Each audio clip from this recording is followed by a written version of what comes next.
जयपुर में युवाओं को अध्यात्म और श्रीमद् भगवद गीता से जोड़ने के लिए छोटी काशी में 365 दिन शिव शक्ति महायज्ञ का आयोजन किया जा रहा है। जयपुर के बनी पार्क स्थित शांति जीवन भवन में संतोष सागर महाराज के सानिध्य में इस 1 वर्षीय महायज्ञ को शुरू किया गया है, जिसमें हर दिन अलग अलग यजमानों को आमंत्रित किया जा रहा है। संतोष सागर महाराज ने बताया कि प्राचीन समय में सनातन धर्म में 3 तरह के विशेष यज्ञ, वाजपेयी यज्ञ, अश्वमेध यज्ञ और राजसु यज्ञ हुआ करते थे। धीरे धीरे लोग इन यज्ञों का नाम भी भूलने लगे हैं। ऐसे में इन 3 यज्ञों को आधार मानते हुए शिव शक्ति महायज्ञ का आयोजन किया जा रहा है, जो 365 दिन चलेगा। इस दौरान श्रीमद् भागवत कथा, 9 दिवसीय श्रीदेवी भागवत कथा, श्री राम कथा, शिव महापुराण कथा और संगीतमय भक्तमाल की कथा का भी आयोजन होगा। वहीं हर दिन महामृत्युंजय जाप और 51,000 विराट दीप यज्ञ का आयोजन किया जा रहा है।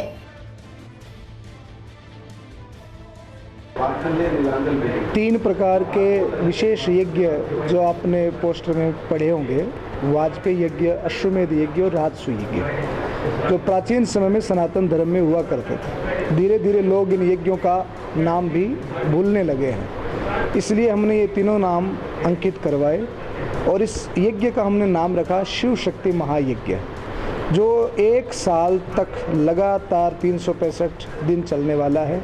लोक कल्याण के लिए, युवाओं में आध्यात्मिक ऊर्जा भरने के लिए ये दिव्य यज्ञ यहाँ हो रहा है। ये क्या औचित्य, मतलब केवल युवाओं को जोड़ने का औचित्य है और भी कुछ इसका बेनिफिट क्या मिलेगा इसका महायज्ञ? यज्ञ का बेनिफिट तो हर एक बुद्ध पुरुष जानता है। यज्ञ से वातावरण और पर्यावरण दोनों शुद्ध होते हैं। पर्यावरण बाह्य होता है, बाहर का शुद्धिकरण। वातावरण आंतरिक होता है, अंतःकरण का शुद्धिकरण। यज्ञ ज्ञान भी है, विज्ञान भी है। यज्ञ बल भी देता है, यज्ञ बुद्धि भी देता है, यज्ञ बहादुरी भी देता है, यज्ञ समझदारी भी देता है। आज ये जो अश्वमेध यज्ञ है, प्राचीन समय में घोड़े के साथ छोड़ा जाता था और फिर राज्य के विस्तार के लिए अश्वमेध यज्ञ होता था। राजसु यज्ञ राज परिवार कराया करते थे, उनके बारे में उनसे अलग हट करके हो रहे हैं। देखिए, इसका नाम हमने शिव शक्ति महायज्ञ रखा। अगर आप पुराणों में जाएंगे तो अश्वमेध, अगर आप बनारस गए हैं तो बनारस में 10 अश्वमेध घाट हैं, जहाँ पर भगवान रामचंद्र जी ने यज्ञ किया।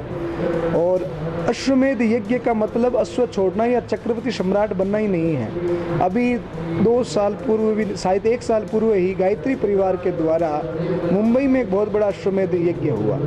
अश्व का मतलब होता है स्फूर्ति, ताकत और पावर। मेध का मतलब होता है मेधा और बुद्धि। जहाँ पर पावर और बुद्धि, विवेक और बुद्धि दोनों जिस यज्ञ से प्राप्त हो, उसको आप अश्वमेध कह सकते हैं। आज के यज्ञ में क्या, जैसे आपका यज्ञ शुरू हो चुका है, काफ़ी दिन हो चुके हैं, आज क्या विशेष है और यज्ञ में दिन में किस तरह की?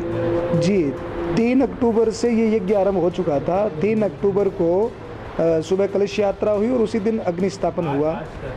और आज यज्ञ का 5वां दिन है।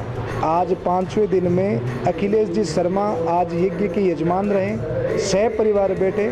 ठीक 6 बजे पूजा शुरू हो गई थी। 7:30 बजे तक पूजन हुआ। फिर आधे घंटे का ब्रेक होता है चाय पानी के लिए, और उसके बाद 8:15 बजे से 12:30 बजे तक लगातार यज्ञ चलता है, जिसमें महामृत्युंजय मंत्र आवाहित सभी देवताओं के साथ माँ भगवती की आहुतियाँ दी जाती हैं। संतोष सागर जी के सानिध्य में वैदिक मंत्रोच्चार्य के साथ पता ही नहीं लगता समय का, कब 5 घंटे निकल जाते हैं। बहुत आनंद से, बहुत शांति से, स्वर में और शुद्धता के साथ बहुत अति उत्तम वातावरण में यज्ञ का संचालन हो रहा है। आज हम यज्ञ के यजमान बने, हमारा पूरा परिवार आया, बेटे, बहू, भतीजे, भतीजों की बहुएं, ससुर साहब, इनके समधी, बहुत सारे रिश्तेदार सब आए हैं और सब ने यज्ञ में आहुति दी। सब यज्ञ के अंदर बैठे, बड़ा आनंद लिया। मेरी सभी सनातन प्रेमियों, धर्म प्रेमियों से अनुरोध है कि आप सब भी आएँ, पधारें और इस यज्ञ के 1 दिन के जजमान बने। बड़ा आनंद आएगा, आपको बड़ी अच्छी एहसास होगा। शरीर की व्याधियाँ, रोग सब दूर हो जाएंगे। कुछ का भी पता नहीं लगेगा कि आपके पैर में दर्द है, कमर में दर्द है। 5 घंटे कैसे निकलते हैं। अपना नाम? अखिलेश शर्मा। परिवार के साथ विजय लक्ष्मी, मेरी धर्मपत्नी, शुभम बेटा, रितिका, पुत्रवधू।